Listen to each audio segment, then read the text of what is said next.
The sunlight spilled through the cracked window like blood through gauze, soft, distorted, and unreal. Eleanor Gray stirred in bed, her breath catching as reality clawed its way back into her consciousness. The blankets were damp with sweat, her skin clammy, yet the cold that clung to her bones came from deeper than the room's chill. It came from something ancient, something beneath. She blinked, adjusting to the muted light. Her hotel room, the one above the crooked inn near the coast, looked the same: weathered wallpaper, dusty mirror, and an old wardrobe whose doors never closed all the way. But something had changed. The silence. It wasn't the absence of noise, it was the presence of something watching. She sat up slowly, feeling as though she'd aged a decade overnight. The scars on her palms were still there, pale, fine lines like spiderwebs etched by a trembling hand. She rubbed them absently, her mind trying to reconcile memory with madness. The letter lay on the nightstand, exactly where she had left it. It sleeps beneath stone and memory. The gate is not closed. The veil is thinning. Return to the source. Return before it wakes. Still unsigned, but the photo was new. A fresh grave. Her name etched in stone. Eleanor Gray. The date was wrong. It marked tomorrow. Fresh dirt. Flowers still moist with morning dew.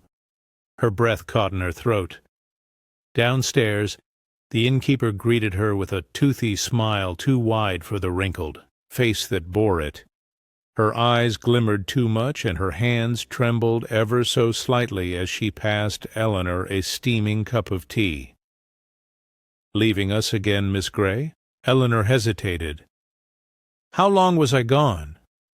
The woman blinked, lips twitching. "You checked in just last night. Been in your room since. Researching, I think you said." "I didn't leave?" "No, dear." A tight smile. "Sometimes memory plays tricks." Eleanor set the tea down, untouched. Outside, the fog clung to the village like a veil of the dead. The graveyard was not far, but each step felt weighted as if invisible hands were gripping her ankles. The air thickened. Trees loomed like sentinels, their branches clawing silently at the mist. When she reached the stone, the world stopped. Her name, chiseled perfectly. Beneath it, the date, tomorrow, and the inscription, "She who walked too deep." The fog coiled around her ankles, and the silence deepened until even her breath felt sacrilegious. That was when she heard the first whisper, soft, rustling, like silk tearing in water. "You left the door open." She spun. No one, only the graves. But the path had changed. A narrow, hidden trail led deeper into the woods where the trees bent unnaturally, leaning away from whatever lay beyond, as if afraid. She followed. The forest pulsed, the air buzzed with unseen static. Eleanor's breath fogged before her lips, though the air wasn't cold. The path narrowed. The trees whispered, not in words, but in emotions. Dread, mourning, guilt. She passed the stone figures again. Their faces were no longer placid. They had changed. Mouths agape in silent screams, arms reaching out as if begging her to turn back. One of them moved. It turned its head. "You brought it back," it whispered. Its voice was like wind through bone. Another chimed in. "The hollow one, the end that waits."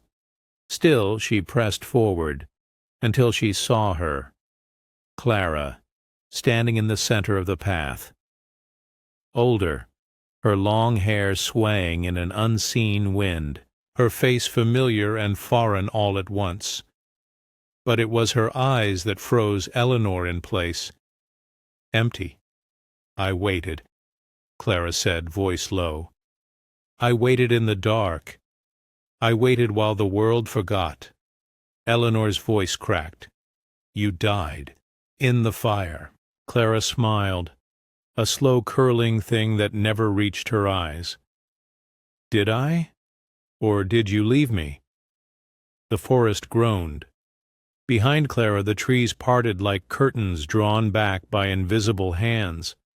A structure revealed itself, monolithic.